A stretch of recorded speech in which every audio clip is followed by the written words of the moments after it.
Hi, everybody. Welcome to this week's session of Healing from the Inside Out. And today I have a special guest and a personal friend of mine, Andrea Hunt. And Andrea is an empowerment coach, and she helps people step out of their comfort zone. And she does this with EFT and tapping. So I think this is fascinating. I know that she's done this on some live calls with us before. And I think it's just really great to have different modalities of healing in place because each one impacts us and everyone differently. So where some people might do Reiki, other people do meditation, it's nice to have a wide variety of things that you're open to that really do help repair the body. So what are your thoughts? Well, first of all, thank you so much for having me. It's great to see you as always. Yeah, I love what you said. I mean, because everybody is different. So for some people, breath work might really resonate with them. For some people, they love meditation. And then I know other people who I have a friend who's just like, I can't meditate. I can't sit still. I can't do anything. And that was kind of how I was in terms of meditation. So when I found EFT, it was during my master's program. I had 3 exams in one week and I couldn't handle it. I don't know how to put it another way. Like I couldn't eat, I couldn't sleep. I was a complete emotional disaster. I tried meditating, I tried breathwork, and I just couldn't calm myself down because my brain was just in fight, flight, or freeze, And so I had heard about EFT and I found this video by Brad Yates, and it's called Fear and Panic Right Now. And I was like, okay, you know what? At this point, I will literally do anything if to try to calm myself down. And so when I did it, I was just like, wow, I feel a little bit better. Like I wasn't totally fine yet, but I felt a little sense of release. And so I did it a few more times. And it was about 45 minutes later, I was just like, oh, wow, what is that? I have to learn everything about it. So, I mean, my journey with EFT started through that and then just using it kind of as a preventative before really, tense conversations or before job interviews or before I had to do public speaking, things like that to calm my nerves. And then later, especially like as I became a practitioner and, you have to study, you have to practice on yourself, you have to practice on other people. That's where I really learned how you can use it for other things like confidence and like belief wounding, like, because we have certain things that happen in our past. The example that I always get that a lot of people can relate to is like, if you're a little kid, let's say you're like 8 years old, you go up to the front of the class to show your painting or your drawing or whatever. And let's say the teacher like says something that's not very nice. And let's say the whole class totally laughs at you. And so from that moment on, you might get the message internally without even doing it consciously that it's not safe to be seen, it's not safe to be heard. When I try to like be proud of what I'm doing, I get backlash, I get criticized. And so then maybe 30 years later, you're in a, business meeting, you have to present something in front of your company, and you suddenly have that fight, flight, or freeze response from something, even though you have now different tools, you're older, you're more resilient, you still have that ingrained. And that's why EFT can be really helpful in terms of clearing some of those belief wounds so that we can be more empowered in our thinking and our confidence in our abilities. So that's interesting that you said that it clears it. So does it in a sense rewire those patterns? Mhm. Yeah, it's just like, if you train your brain to kind of take a different response and a different behavior and a different actions, you are rewiring your brain. It's kind of just like cognitive behavioral therapy, but you're doing it through getting rid of the negative, the fears, the resistance, and everything first. Like, I can't believe I have to do this. Like, I'm so terrified. I'm so terrified. And then kind of shifting it by saying like things like, okay, I release this anxiety. I'm open to feeling more confident. I'm open to believing that I could do, a good job, getting rid of all of the what ifs and the garbage that we kind of create internally.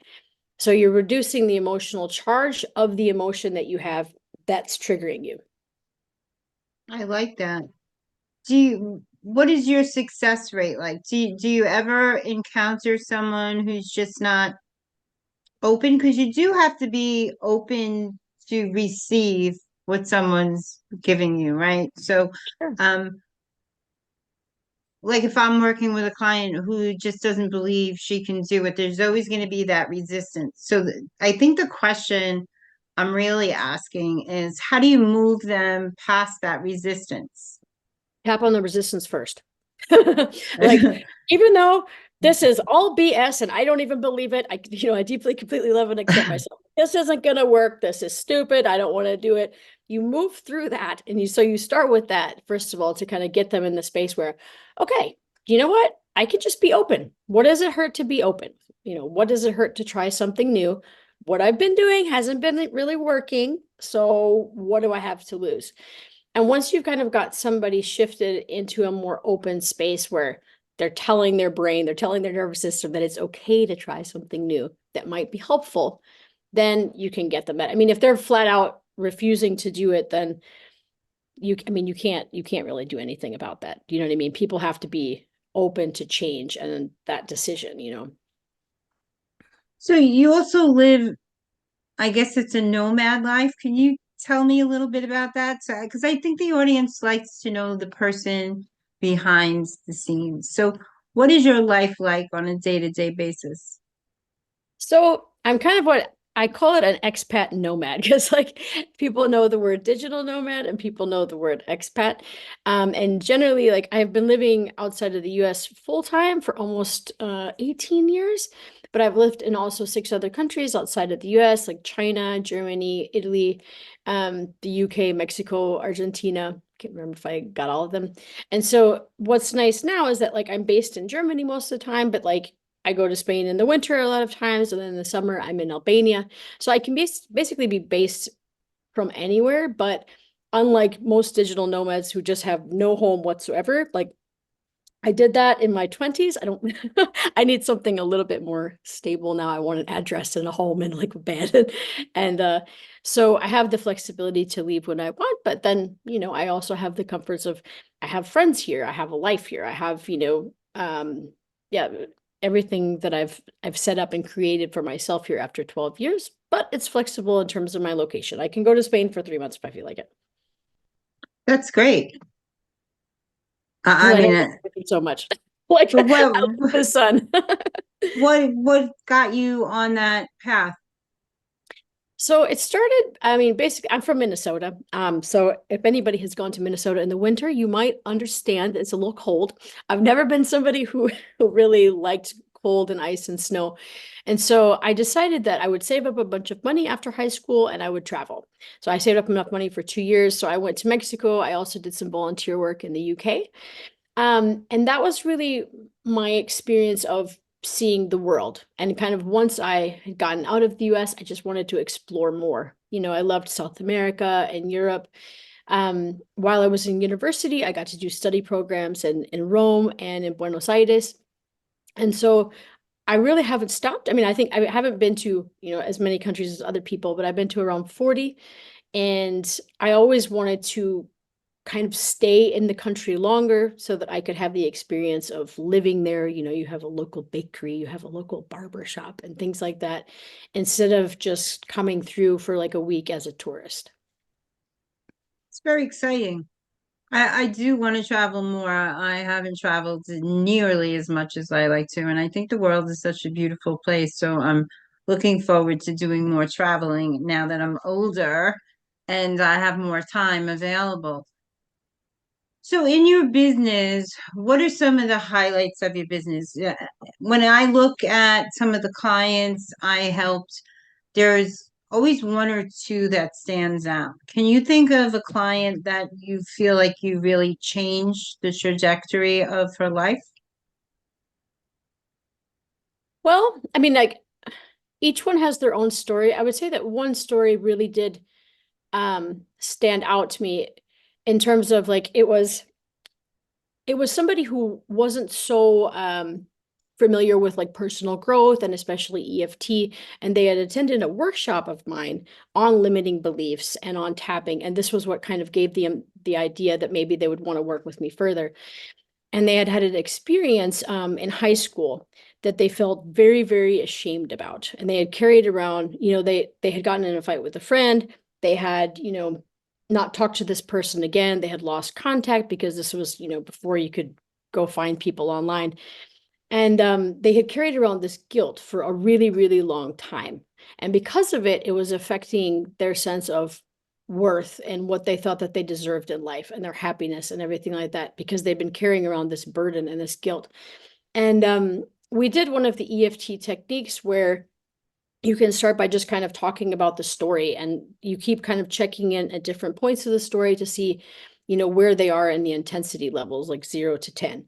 And so sometimes at certain points of the story, they might be super, super angry at themselves, or they might feel super, super guilty, or they might feel sad and they might want to cry. So it's allowing those emotions to kind of come up so that they can be released. And by the end, kind of being able to reframe that, we all do the best we can with the tools that we have emotionally. And so punishing ourselves for something that we might have done, as a kid, as a teenager or whatever, is not really fair to the person that we have done, that we are today. And many times we forget to forgive ourselves, because we kind of feel that, nope, this happened. I deserve this pain and this punishment and everything like that. And that can be really detrimental to believing in our sense of worth now. And so we were able to clear that. And I mean, it was a very emotional session, because obviously if you carry around something like that for 30 years, like, it's an amazing feeling of relief when you can finally be like, you know what, I'm not a bad person. Like, I was just a kid, teenagers don't make the best decisions all the time, like, and that person doesn't have to be responsible for something that they did at that point. So that's one of them. I mean, like, and then sometimes it's something that's seems like a very simple thing, like going to the gym, for example. But if a person doesn't have a very good body image, for example, sometimes they could be worried about what people think of them, or maybe being made fun of, especially if they had a history of like being bullied or criticized as a kid. I mean, that really, really sticks to you with you. And so one EFT session that I had, we were able to kind of get past that. Like, you know what, if that person is making fun of me, that person is probably not a good person. And usually people project how they're feeling about themselves onto other people. So it's not about us, how do I say this, like giving that person our power by allowing them to feel like crap about themselves and then putting it onto us is not fair to us, And so by the end of the session, we had gotten it reframed, and this person went to the gym, like after not being able to feel comfortable going for years. That's remarkable. How many sessions does something like this take? Because you're saying at the end of the session. So is this a one session thing, or should somebody sign up? If someone wanted to work with you, should they sign up for like a package of 10 sessions, or because you don't know the initial assessment, I'm sure, is just to see where they're at, Yep. and you work through minor things, but they're going to need another session, right? Mhm. So, I mean, it really depends on what it is. So for like emotional issues, like let's say you're stressed about something this week, or this is like a general problem that you have that is affecting you. Those are pretty quick. You can usually do that kind of in one session just to like feel better or put yourself in a place of acceptance and grounding yourself.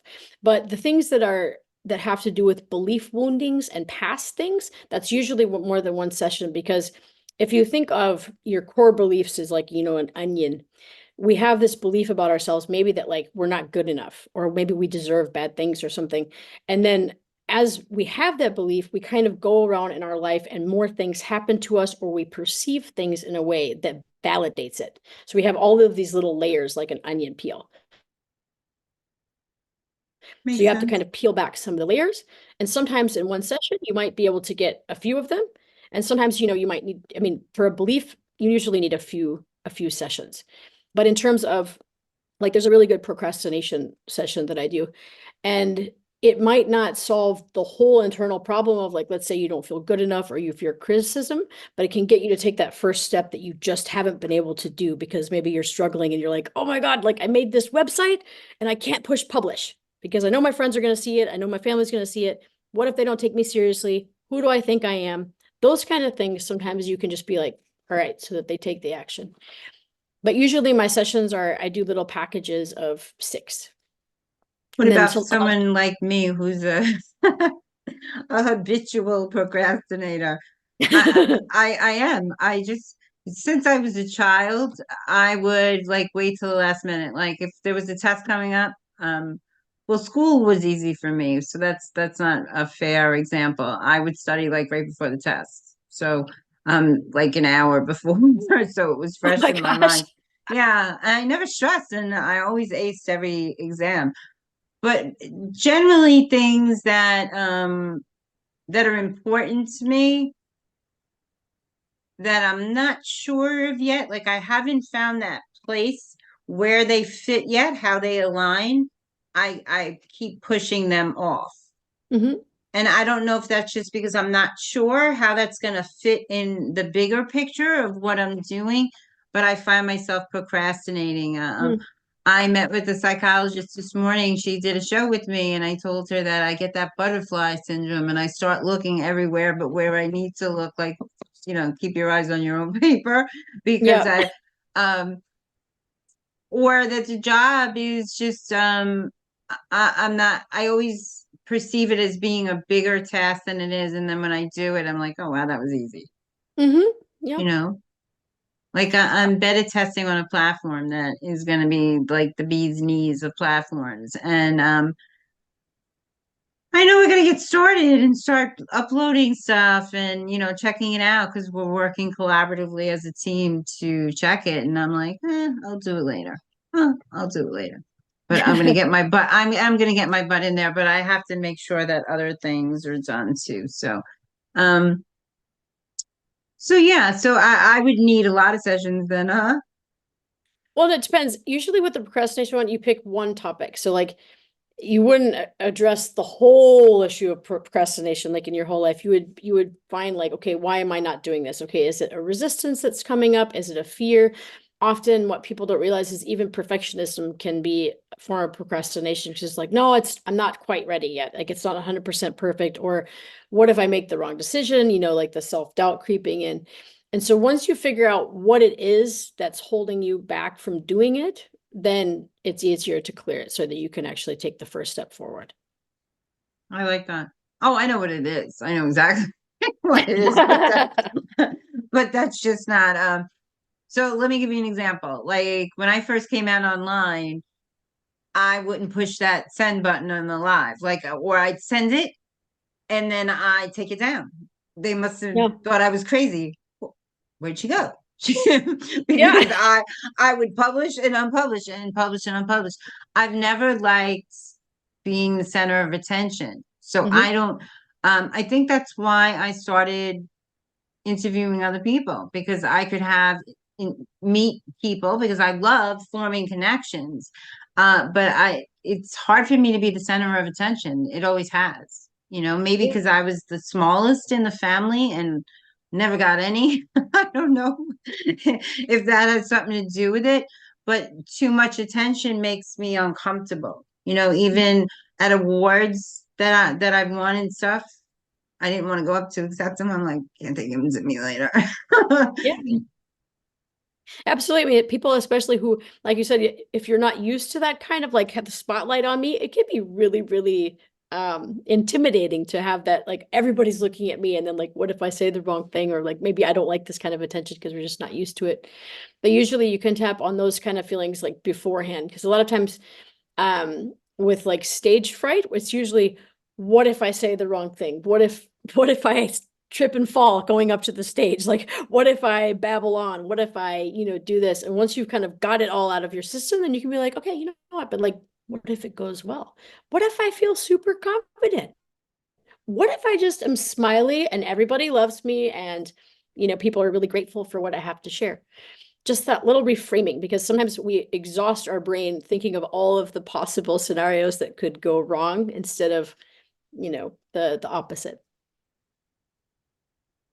Yeah, public speaking doesn't bother me as much. It depends on the topic. If I'm talking about health, they'll be throwing me off You're the an stage. expert, so But they'll throw me off the stage. Damn it, would she shut up already? Because I could just go on and on and on and on.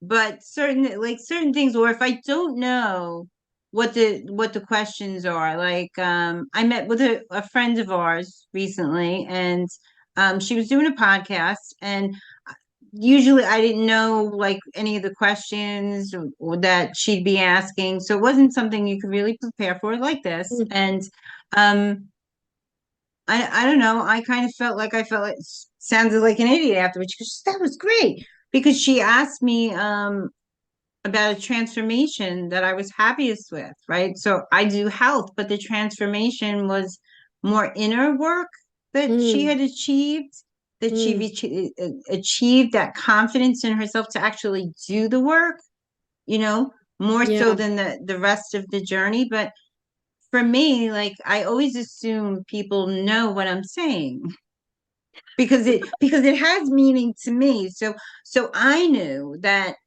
she wasn't going to be able to complete anything else unless she got that. But the audience probably said, "What the hell is she talking about? Doesn't she do this?" So I think I have to like be a little bit more intentional with my words. I want to say, Mm. act as if everybody there is a fourth grader and nobody has any Yeah. idea what I'm saying. Yeah. So what's the most difficult part about your work?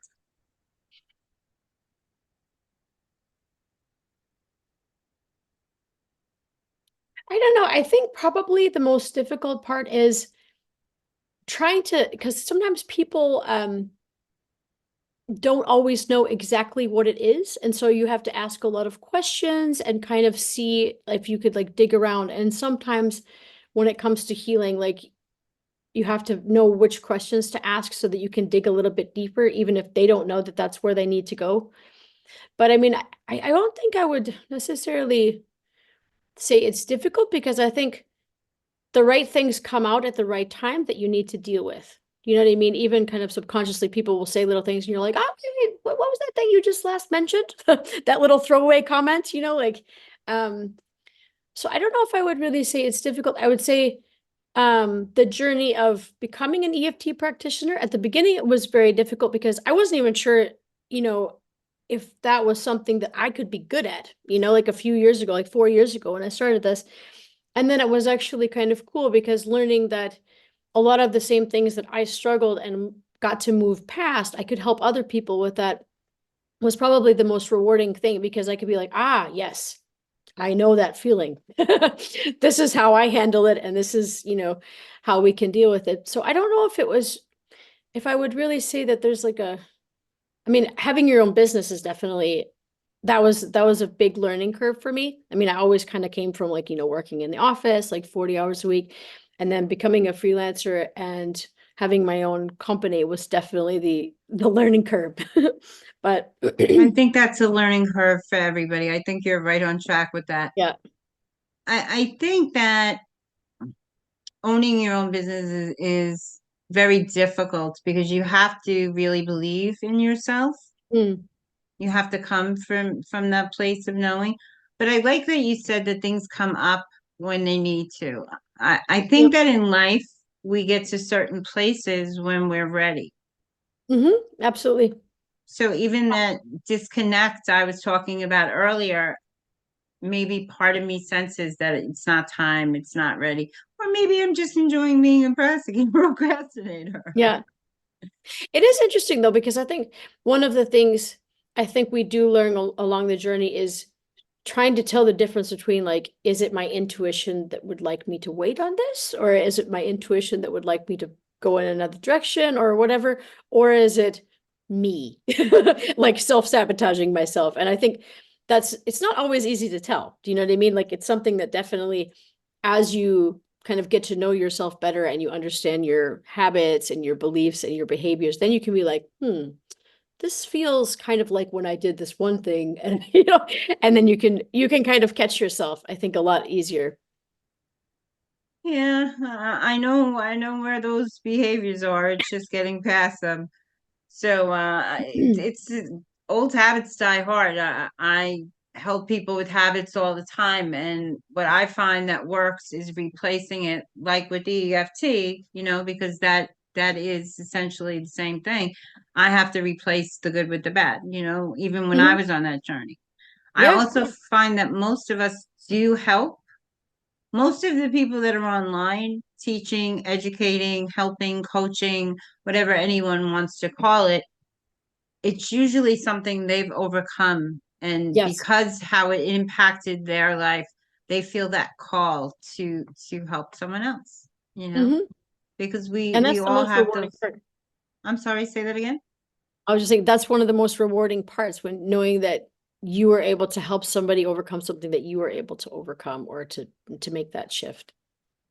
Especially if it had a big impact on your life, Mm-hmm. you know. I think so. So if people wanted to get in touch with you, how would they reach you?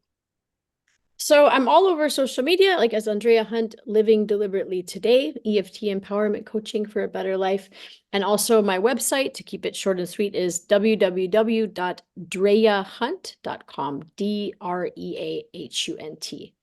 And I was going to tell you, I have a free ebook if anybody would like to learn more about EFT tapping. And like, because a lot of people are like, I don't understand, how could tapping on your face possibly, help my anxiety or help me believe in myself more. And so I've explained this a lot more in my ebook, and it's free. So if anybody would like it, I'll give you the link, Andrea, and then you can just share it. Okay, I would love that. So is there anything that you'd like to share specifically with the audience before we close out? Just that, like, also springtime, I always think that springtime is a good time, not just for like, cleaning your house and everything and doing spring cleaning, but also in terms of your mindset. It's a really good time to kind of look at what have I been doing, like, the first quarter of the year, because a lot of times people have really high hopes and they're all gung-ho at like New Year's. And then by March, they're like, oh man, I haven't done anything. And then sometimes it becomes clear that sometimes we might have plans and stuff like that, but what's holding us back might be us, because maybe getting outside of the comfort zone is really scary. So if anybody is interested in kind of, doing a spring clean on your mindset with some EFT tapping and transformational coaching, you can always get a hold of me. And I have the free procrastination session that we just talked about as an add-on to that for free. So you can kind of take the first step towards doing that hard thing that maybe you haven't been able to do. I love that. Thank you so much for coming in today. And I want to thank the audience for coming in and listening. And I hope you have a great day. Take care, everyone.